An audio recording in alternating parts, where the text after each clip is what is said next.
Hello, I'm Father John Mack, priest of the Roman Catholic Diocese of Buffalo, ordained these past 35 and a half years. Until the end of May, I was on the faculty and a part of the formation team at Christ the King Seminary, where I had served the previous 12 years. I want to talk to you about some reflections I've had regarding this incredible year of 2020. A difficult year, a time of uncertainty and loss, a time of sickness and death, a time of separation. All of us have experienced it, probably, at least firsthand, if not secondhand. And with that, remarkably, we continue to try to move forward, but oftentimes with a great deal of difficulty, because there may be times that you may feel alone or lonely or disconnected, or that maybe you're in a feedback loop and perhaps are even beginning to move towards self-destructive behavior. I understand. This year for me has been about loss, for the most part.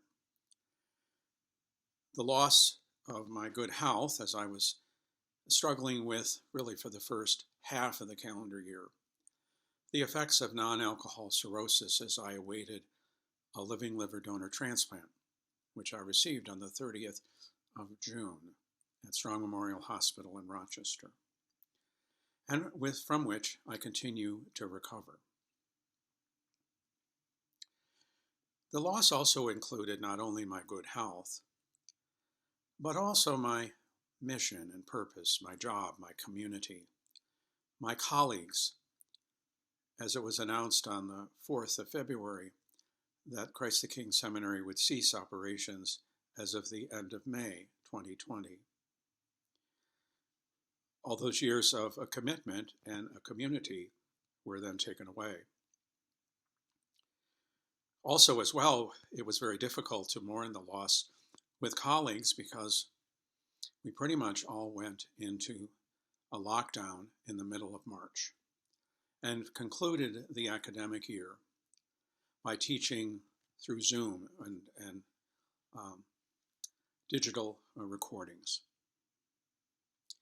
It's been a hard time. I've felt many times disconnected from the diocese, from my fellow priests and the people of God. Perhaps that's how you feel as well.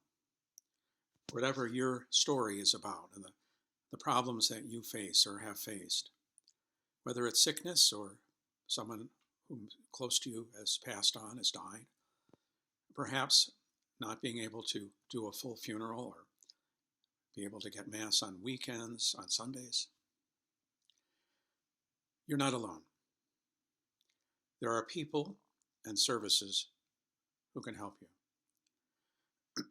The Church, Catholic Charities, various social service agencies, people close to you that you may not even be aware of as you deal with whatever difficulties you deal with.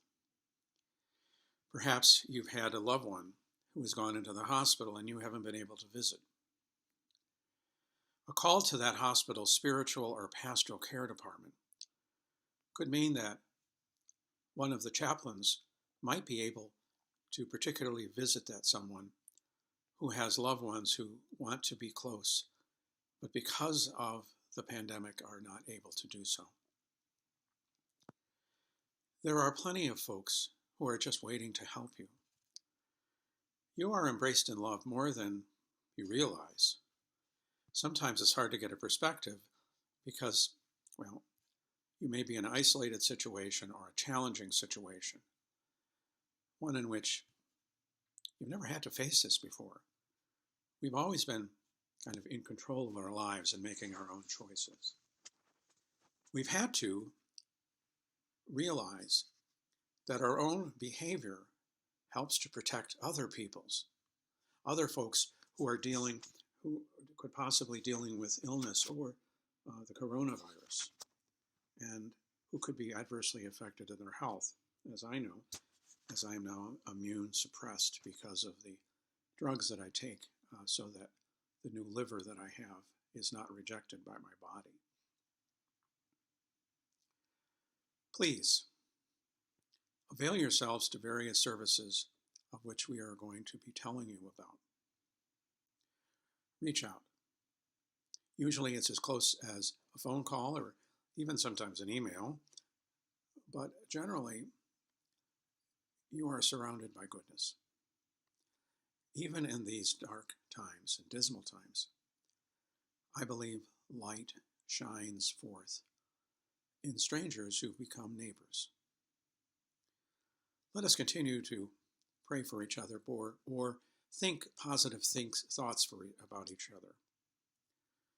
Let us not abandon one another in the midst of all of this. There are many people who want to freely give of themselves to help of those who are struggling at this time. Please be open to their presence and to be uplifted by knowing that you are embraced in love, even at the times where you might feel that it is farthest from you. There are many strangers who desire to be neighbors for you and to help. Thank you.